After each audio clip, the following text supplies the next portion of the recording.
Hello दोस्तों, welcome back to Focus Eye की स्टडी। I am your host Praveen Tiwari और आज हम बात करेंगे ईएसआईसी में जो चालान फिल करते हैं हम हर 15 तारीख से पहले, वो हम कैसे फिल करेंगे, जिसको हम मंथली कंट्रीब्यूशन भी बोलते हैं। तो उसको हम देख लेते हैं कैसे हम फिल करेंगे, क्या स्टेप रहते हैं और कैसे हम जैसे हम नए हैं और पहली बार हम चालान सबमिट कर रहे हैं तो क्या हमें करना चाहिए और क्या नहीं करना चाहिए। ठीक है, तो सबसे पहले आप ईएसआईसी के पोर्टल पे www.esic.in पे लॉगिन करेंगे। लॉगिन के बाद जैसे ही आप इस टाइप से एक पेज ओपन होगा उनकी वेबसाइट का, तो आप क्लिक हेयर टू लॉगिन पर क्लिक करेंगे। Then click here to login के बाद जो नेक्स्ट पेज ओपन होगा तो वहाँ पे आपके जो क्रेडेंशियल रहते हैं, कंपनी के क्रेडेंशियल रहते हैं, वो आप यूज़र नेम और पासवर्ड के थ्रू और कैप्चा के थ्रू आप इंसर्ट करेंगे। और जब लॉगिन करेंगे देन आपको जब नेक्स्ट पेज ओपन होगा, नेक्स्ट पेज जब ओपन होगा तो उसमें आपको 2 मेथड से आप चालान जमा कर सकते हैं हर महीने।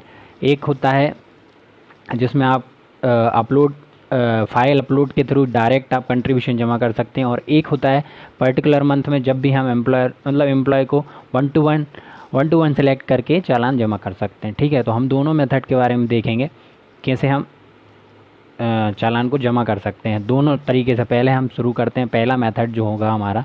तो सबसे पहले ये पेज जो आपको ओपन हो जाएगा ईएसआईसी का, तो सबसे पहले आप जाएंगे फाइल मंथली कंट्रीब्यूशन पे। फाइल मंथली कंट्रीब्यूशन पे जाने के बाद कुछ आपको इस टाइप से पेज ओपन होगा।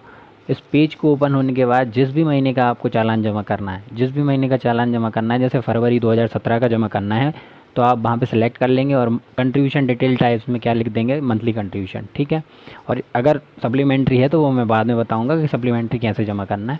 ठीक है, उसके बाद आप जो सैम्पल एम एक्सेल टेम्पलेट दिख रहा है, तो इसका मतलब है sample monthly contribution Excel template आप डाउनलोड करेंगे। और डाउनलोड करने के बाद जैसे ही आपका ये ओपन करने के बाद कुछ इस टाइप से आपको दिखेगी एक्सेल, जिसमें आपको किस किस डिटेल की ज़रूरत पड़ेगी मैं बता देता हूँ। सबसे पहले आपको ये पहला कॉलम दिख रहा होगा जहाँ पे आपको आईपी नंबर मांगेगा। जो भी आपके बंदे उस महीने काम किए हैं या फिर जो भी एम्प्लॉयज़ आपके काम किए हैं और वो ईएसआईसी के अंडर कवर्ड हैं, 21,000 से नीचे नीचे उनका बेसिस है। ठीक है, तो आप आईपी नंबर उनका मेंशन करेंगे इस कॉलम में, इस पूरी रो में फिल करेंगे। देन आप आईपी नेम अल्फ़ाबेटिकली उनके जो भी हैं रजिस्टर में ये करेंगे। देन आप नंबर ऑफ़ डेज़ जितने भी दिन उन्होंने काम किया है इधर पे इंसर्ट करेंगे। देन आप मंथली वेजेस उनका जो भी है, ठीक है, जितना भी उनका हुआ है 7,000 8,000 10,000, उस हिसाब से आप उनको फिल करेंगे। देन ये रीज़न कोड रहेगा, जैसे कि कोई आपको सीट 2 में, ये पास में सीट 2 रहेगी, एक्सेल में 2 सीट रहेंगी वहाँ पे। जब आप डाउनलोड करेंगे तो सीट 2 में आपको दिख जाएगा कि वहाँ पे लीव के लिए कौन सा रीज़न देना है, 2 पॉइंट देना है ना, या फिर कोई छोड़ के चला गया बंदा, लीव का मतलब लेफ़्ट कर गया, तो वहाँ पे कोई 1 रीज़न देना है, 0 रीज़न देना है, तो वहाँ पे आपको रीज़न भी फिल करने पड़ेंगे। और जिस दिन भी आपको रीज़न मतलब छोड़ के गया है तो वहाँ पे आपको डेट मेंशन करनी है। Date mention in the sense कि आपको उस दिन की डेट डालनी है। ठीक है, ये तो हो गया आपका फिल करने वाली बात। जब आपने अपना एक्सेल सीट फाइल फिल कर ली है, देन आपको एक मेथड और यूज़ करना है इसमें।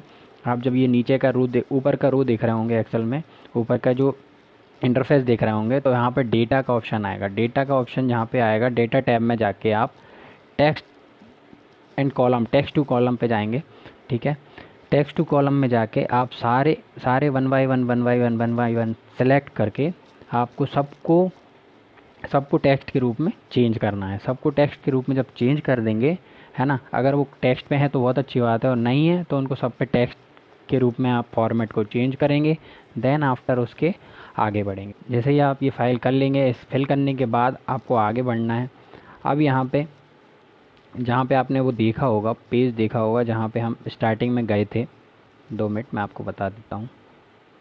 हाँ, यहाँ पे जब आप गए थे तो यहाँ पे ऑप्शन आ रहा था अपलोड एक्सेल और एक सैम्पल एमसी एक्सेल टेम्पलेट का। तो जहाँ पे अपलोड एक्सेल का है, तो आपने जो एक्सेल अपना फाइल कर ली है, फिल कर ली है, सारी डिटेल्स फिल कर चुके हैं, तो उसके बाद आप उसी पेज पे जाके डबल से फाइल मंथली कंट्रीब्यूशन पे जाके आप इस टाइप से ऑप्शन आएगा अपलोड का, है ना। जब आप ब्राउज़ करेंगे, अपलोड करेंगे, जो भी आपकी फ़ाइल है आप उसको ब्राउज़ करके अपलोड कर देंगे। देन ये तो होगा एक पहला मेथड, है ना। अब 1 बाई 1 का मेथड जो सेकेंडरी मेथड है, जो कम लोग यूज़ करते हैं, वो मैं बता देता हूँ। तो जो क्या है, ऑनलाइन एंट्री करनी रहती है हमें कंट्रीब्यूशन की। तो सबसे पहले हम किस पे जाएंगे, सबमिट ऑप्शन पे जाएंगे, है ना। उसी पेज पे हमें कोई एक्सेल की फ़ाइल डाउनलोड करने की ज़रूरत नहीं पड़ेगी, डायरेक्ट हम सबमिट के ऑप्शन पे जाएंगे, फिर कुछ इस टाइप से पेज ओपन हो जाएगा जहाँ पे आपको सारे आपके इंश्योर्ड पर्सन जितने भी कैंडिडेट आपके काम कर रहे हैं वो आपको ऑलरेडी प्रीफिल्ड मिल जाएंगे, है ना। वहाँ पे एक्सेल में आपको प्रीफिल्ड नहीं मिलेंगे, यहाँ पे प्रीफिल्ड मिल जाएंगे। आपको उनका डेज नंबर ऑफ डेज डालना है, टोटल मंथली वेजेस डालना है, आईपी कंट्रीब्यूशन डालनी, और अगर वो छोड़ के चला गया या फिर लीव पे है तो उसका रीज़न डालना है, ठीक है। एंड लास्ट वर्किंग डेट डालना है अगर है तो, अदरवाइज़ फिर सेव कर देना है, प्रीव्यू देख के सेव कर देना है ना। और ये सब मेथड करने के बाद आप फिर वो नेक्स्ट पेज पे पहुंच जाएंगे, है ना। डेटा वेरीफाइड, जो आप डेटा वेरीफाइड के बाद सबमिट कर देंगे, है ना। डेटा वेरीफाई कराने के बाद ये कुछ अमाउंट दिखने लगेगा, उसमें आपको अगर डेटा वेरीफाई है आपका सही है अपने अकॉर्डिंग, बेसिस सीट के अकॉर्डिंग जितना भी आपने ESI फाइल किया है, ESI डिडक्शन किया है उतना सही है, तो आप उसको वेरीफाई कीजिए, सबमिट पे क्लिक कीजिए, देन आगे बढ़िए। और जैसे ही वो आगे बढ़ेंगे तो सबसे पहले आपका जो सबमिट का ऑप्शन आएगा, तो दोनों में वो सेम रहेगा, है ना। कुछ इस टाइप से आप दोनों को सबमिट करेंगे, चालान को सबमिट करेंगे, यहाँ पे नीचे सबमिट में जाके और जनरेट चालान पे जाके और अपना पेमेंट कर देंगे, ठीक है। वो पेमेंट कैसे करेंगे मैं बता देता हूँ, 2 मिनट। यहाँ पे क्रिएट चालान पे जाके, जब आप क्रिएट चालान पे जाके आप जैसे ही क्रिएट चालान करेंगे तो आप चालान जनरेट हो जाएगा, और चालान को पे करने के लिए आप क्या करेंगे, सबमिट ऑप्शन पे जाएंगे, अमाउंट डालेंगे, है ना। चालान को पे करना है तो जैसे जिस भी महीने का आपका जाना है वहाँ पे पेमेंट का ऑप्शन आएगा, तो वहाँ पे राइट क्लिक करके सबमिट क्लिक करके और आप अपना चालान को जनरेट कर सकते हैं। जनरेट करने के बाद अपना जो फ्यूचर रेफरेंस नंबर आएगा वो लिख लीजिएगा।